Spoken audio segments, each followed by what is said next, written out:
Alors, c'est pas un changement spectaculaire ni une révolution, mais au fil des semaines, j'ai remarqué quelque chose d'étonnant. Je mangeais avec moins d'impulsivité, moins de fringales incontrôlées, moins de petits grignotages automatiques, plus de calme, plus de clarté, plus de choix.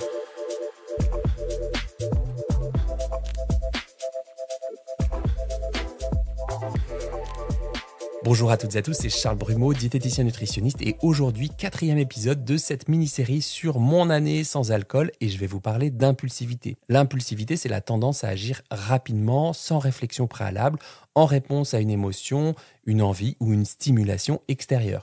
Dans le contexte alimentaire, ça se traduit souvent par manger sans avoir vraiment faim, se ruer sur un aliment dès qu'il est visible, suivre l'envie soudaine sans prendre le temps d'écouter ses vrais besoins. Et l'impulsivité, c'est pas un défaut en soi, mais quand elle devient automatique, chronique, répétitive, elle peut nous éloigner de nos intentions profondes.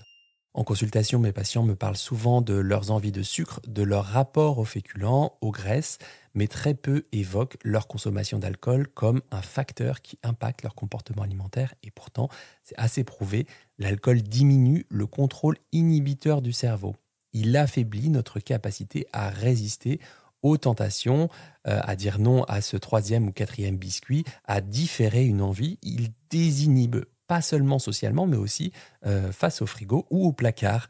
Sur le plan physio, l'alcool, il perturbe aussi les hormones de la faim, de la satiété. Il stimule la gréline qui va donner faim, il diminue le GLP-1 qui va calmer la faim, il va jouer sur l'orexine qui stimule l'appétit et l'éveil alimentaire. Pour moi, quand j'ai arrêté l'alcool, ce circuit de la gratification s'est bien apaisé, s'est bien calmé. Et avec lui, mes envies compulsives ont perdu un peu de leur force. Depuis que je bois plus, j'ai remarqué que je reviens plus vite à moi. Je crois que c'est la bonne expression. Ça ne veut pas dire que ma nourriture est parfaite, ça veut dire que j'ai plus d'espace pour observer ce que je fais, ce que je suis en train de faire.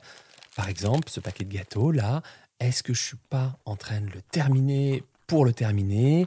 À combien c'est écœurant sur 10? Et peut-être que là, qu'est-ce que je me souhaite? Est-ce que je pourrais réajuster mes actions en fonction de ce que je me souhaite vraiment?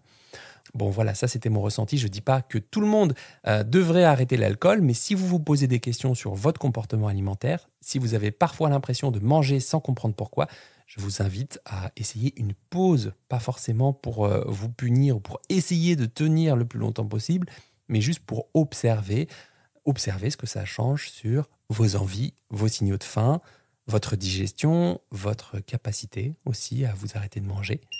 Demain, dans le dernier épisode de cette série, je vous parlerai de ce que je garde, de ce que je laisse et de ce qui n'a pas changé.